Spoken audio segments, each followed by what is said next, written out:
तो दोस्तों जैसे कि हमने फिफ्थ एपिसोड में देखा था कि मार्क स्पेक्टर की डेथ हो चुकी है और हैरो के पास कंपास है जिसकी मदद से वो निकल पड़ता है हैमिट को ढूंढने।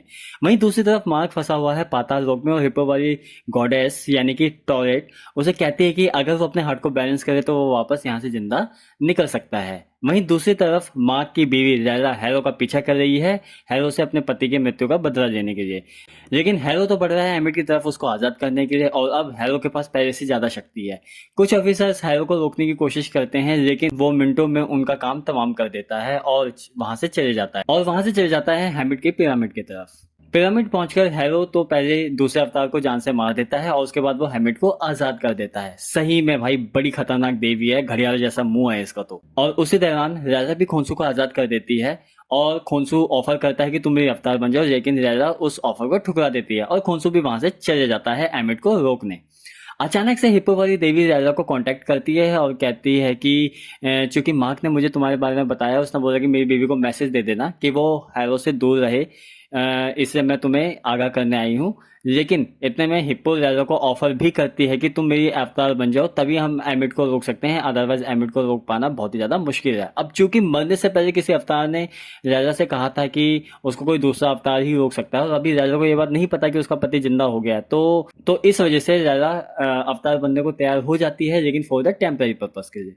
वहीं दूसरी तरफ हम देखते हैं कि जहां मार्क के पास मौका है वापस जिंदा लौट जाने का, लेकिन वो स्टीवन को पीछे नहीं छोड़ना चाहता, इससे वह वापस भाग करके स्टीवन के पास जाता है और हम देखते हैं कि मार्क भी पत्थर में बदल जाता है। लेकिन देवता चूंकि इन दोनों से बहुत ही ज्यादा खुश हो जाते हैं तो इन दोनों को एक मौका देते हैं अपनी जिंदगी में वापस लौटने का। और तभी हम देखते हैं कि मार्क स्पेक्टर अब जिंदा हो चुका है और वापस कन्वर्ट हो जाता है मून नाइट में। लेकिन हैरो तो काफी दूर है, तो भैया मार्क इतनी कम समय में उसके पास पहुंचेगा कैसे। तभी खोंसू मार्क के पास आता है और मार्क को बताता है कि भूलो मत, मैं अभी भी रात का देवता हूँ, और खोंसू दिन को रात बना देता है। और तभी भाई उस टाइम मार्क उड़ करके हैरो के पास जाता है। अरे भाई साहब, ये मतलब कि सीरियसली कह रहा हूँ, ये मून नाइट तो मतलब कि उड़ भी सकता है भाई, मैंने बिल्कुल भी सोचा नहीं था। मुझे लगा बस इसके पास कॉस्ट्यूम है, ऊपर बुलेट का कोई असर नहीं पड़ता, लेकिन भाई ये सुपर था, ये सीन मजा आ गया देख करके। तो वहीं दूसरी तरफ हैरो शहर वालों के ऊपर कहर बरसा रहा है और हैमिट लोगों की सोच को निगलती जा रही है और बड़ी होती जा रही है। जहां एक तरफ खोंसू हैमिट से लड़ता है, वहीं दूसरी तरफ रैजा और मार्क हैरो को रोकने की पूरी कोशिश करते हैं। और अब चूंकि रैजा भी एक अवतार है और मार्वल कॉमिक्स में टॉयलेट के अवतार को कहा जाता है फैंटम, या फिर आप कह सकते हो स्कारलेट स्कैरर। और अब चूंकि रैजा भी एक अवतार है तो उसके पास है golden wings, golden sword, super speed और सुपर स्ट्रेंथ। क्योंकि हम देखते हैं कि किस तरीके से वो एक बच्चे की जान बचा लेती है जब गाड़ी उसके ऊपर पलटने वाली होती है। तो यहाँ पे गाइस हम देखते हैं कि एमिट को जो सबसे बढ़िया तरीका है रोकने का वो है कि उसको किसी इंसान के शरीर में कैद कर दिया जाए, और ये लोग आगे चल के एमिट को हैरो के शरीर में कैद करने में कामयाब हो भी जाते हैं। फिर वहीं पे खोंसू आता है और वो माँ को आदेश देता है कि तुम अब इस हैरो की जान ले लो, क्योंकि कोई फायदा नहीं है इनको जिंदा रख करके, अदरवाइज एमिट फिर से आजाद भविष्य में हो सकती है। लेकिन मार्क वो चीज करने से मना कर देता है और मार्क कहता है कि मैं ऐसा बिल्कुल भी नहीं हूँ और अब तुम मेरा कर्ज तोड़ दो और मुझे इस अवतार से आजाद कर दो। तो खोंसू भी उसकी बात मान करके वहां से चले जाता है। उसके बाद सीन शिफ्ट होता है और हम देखते हैं कि हैरो किसी हॉस्पिटल में पड़ा हुआ है व्हील चेयर पे, और तभी अचानक से वहां पे कोई आदमी आता है हैरो को लेने के लिए और हैरो को बाहर लेकर के जा रहा होता है, और उसके बाद उसको बैठा दिया जाता है गाड़ी में खोंसू को देख करके हैरो ज्यादा मतलब कि सरप्राइज नहीं होता, और हैरो कहता है कि भैया तुम्हारा मार्क तो बहुत ही मतलब कि निकम्मा इंसान निकला और कुछ फायदा भी नहीं है और इसलिए तुम मेरे पास वापस आ गए हो। वहीं पे खोंसू हंसता है और उसको अपने एक नए बंदे के बारे में बताता है। तो हैरो को लगता है यार ये क्या बकवास कर रहा था, तो खोंसू हैरो को बताता है कि यार मैं तुम्हें ना अपने एक नए दोस्त से मिलवाना चाहता हूँ जिसका नाम है जेक रॉकरी। और भाई साहब जेक रॉकरी का फाइनली हमें अवतार वहां पे देखने को मिलता है। ये वो इंसान है जो कि ठोकते समय ना सोचता नहीं है, बस बिना सोचे समझे सीधा ठोक देता है, सीधा इंसाफ करता है। अगर मारना है सामने वाले बंदे को तो सीधा मारने का, और भाई गोली चला करके वहीं पे हैरो का काम तमाम कर देता है। और यही वो तीसरी पर्सनैलिटी है जिसका काफी टाइम से मतलब कि बाकी एपिसोड्स में हमें टीज किया जा रहा था।